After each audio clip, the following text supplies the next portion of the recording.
On the back of one of the subjects that was running was a little girl. He took that little girl and threw her into the streets. I had to give her up, knowing full well that she didn't belong to them. To give a little girl up to someone that's not even their family, knowing full well that she's going to hell.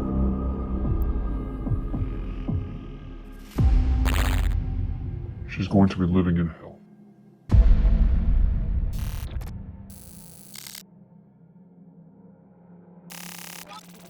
To take a step back and just objectively analyze this situation and objectively analyze all the states and non-state actors that have a special interest in our border.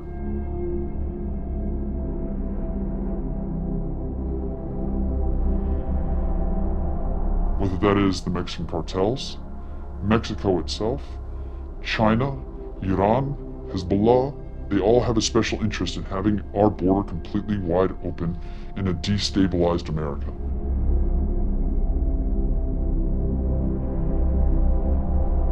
The Biden administration has framed what is happening on the border as a humanitarian crisis. Therefore, in his eyes, the only thing that his federal agencies can do is humanitarian relief. So in weaponized mass migration, what they do is they flood a certain area with thousands of foreign nationals. They could be legit asylum seekers, they could be refugees, but a majority of them are not. And so that means that over 80% are not. When they do that, he manufactures or engineers a humanitarian crisis at the border. There are enclaves of illegal aliens throughout the United States. A lot of times, because they're illegal, they live in an underworld, or an underworld economy. Well, what governs the underworld? That's going to be the Mexican cartels. That's going to be the CCP. So, because of all these enclaves like Colony Ridge, and many others that could be much smaller than that around the United States, we've actually ceded ground to a foreign entity, a foreign terrorist organization, inside the United States.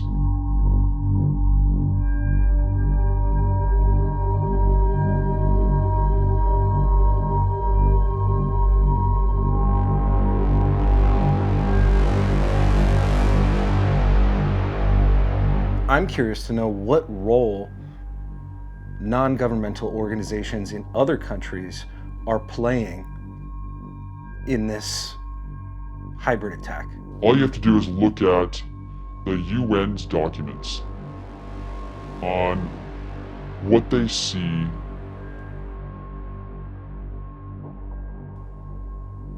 the future should be.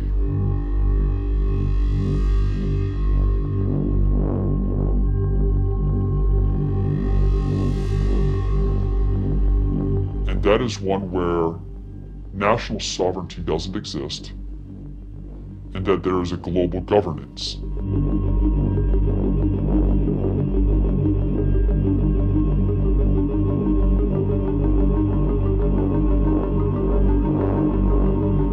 So when you go down to the Darien Gap, you're going to see those non-government organizations assisting in helping the illegal aliens come to the U.S. You're going to see the American Red Cross.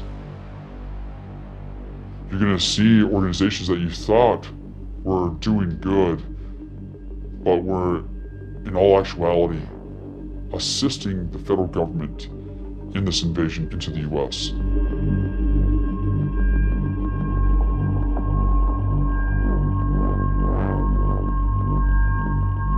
Who stands to benefit from a world without borders? The only people who stand to benefit are the elites. They get to determine who those elites are. That's the thing that what people don't realize. If you look back at Mao, when some of the leaders of the Communist Party were then after a little while were also beaten to death. Unelected elite within the World Economic Forum and the UN, they're the ones who are going to be the ones who decides who lives, who suffers, or who dies. They are in fact trying to replace God himself, where They are seeking to eradicate any constitution whatsoever, especially ours. The Constitution of the United States is probably the greatest export the United States has ever given. That defense of inalienable rights, God-given rights. Well, these world organizations seek to replace God, therefore seeking to replace inalienable rights with government. Speaking, we're talking about improving biology and redesigning organisms for beneficial purposes. Write a new code for life. We'll have right-level permissions. COVID-19 vaccines, they make use of engineered code in the form of messenger RNA. Unfortunately, because of the 2002 Homeland Security Act, the Department of Homeland Security they are the primary agency for border security or border-related measures. Almost all the National Guard take all operations and orders from Border Patrol. Now, there are certain areas where they do not. And we saw this on social media. We saw it in Brownsville when they were pushing illegal aliens back during the Title 42 era. We see that in Del Rio. But then you have conflicting reports where you see them welcoming him into the United States, where you see them helping him up from the river, where you see them helping him through the gates on the border wall. And so, in those areas, they are operationally controlled by the federal government. When in all reality, they are under state active duty orders and are supposed to be operationally controlled by the Department of Public Safety. But that is not the case.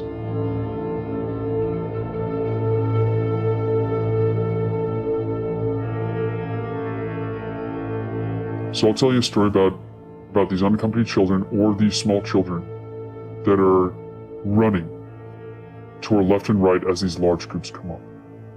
In our area, in Texas, in order to get from Mexico to the US, they have to do so on a raft.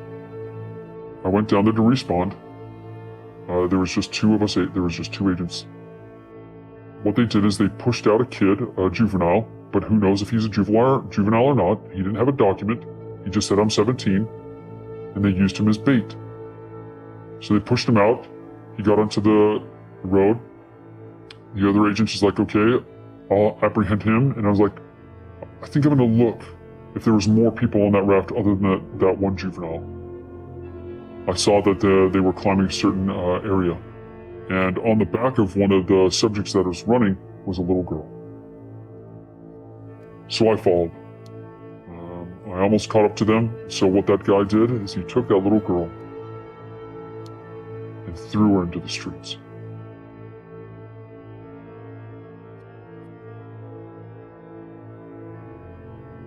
You may only see that type of stuff happen with smugglers throwing kids off the rafts in the river.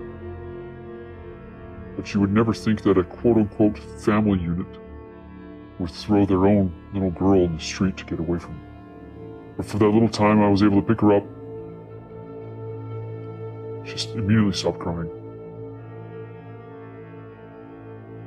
And just held her, walked around, tried finding the other family. And so I took her to my truck, gave her food and water. And then I got the call on the radio, hey, we found that family unit. So I reluctantly took that little girl back to where the local law enforcement apprehended them. And she didn't want to go to them. They had fake documents. But they were claiming that that little girl was their niece. I had to give her up, knowing full well that she didn't belong to them. It was a very, very difficult and dark day for me.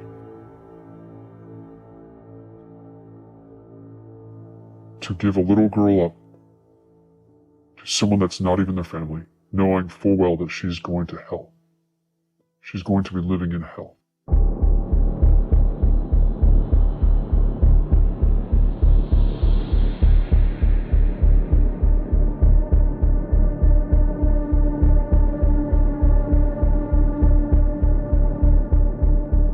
step out of the car. It's not like that. Step out of the car, bro. We had Step out of the senior Border Patrol agents, supervisor Border Patrol agents, cutting concertina wire and allowing people to come into the United States. Their mission has now shifted to protecting the sovereignty of this country, to protecting the safe, orderly, humane, and regular migration of foreign nationals into the United States. And so you have the state and you have other agencies that are like, no, we need to protect the border.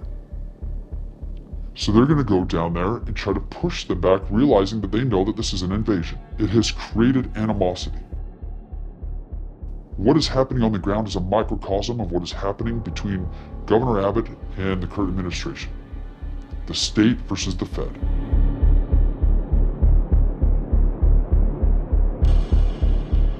You chose to do this interview. Why did you choose to come and talk to us?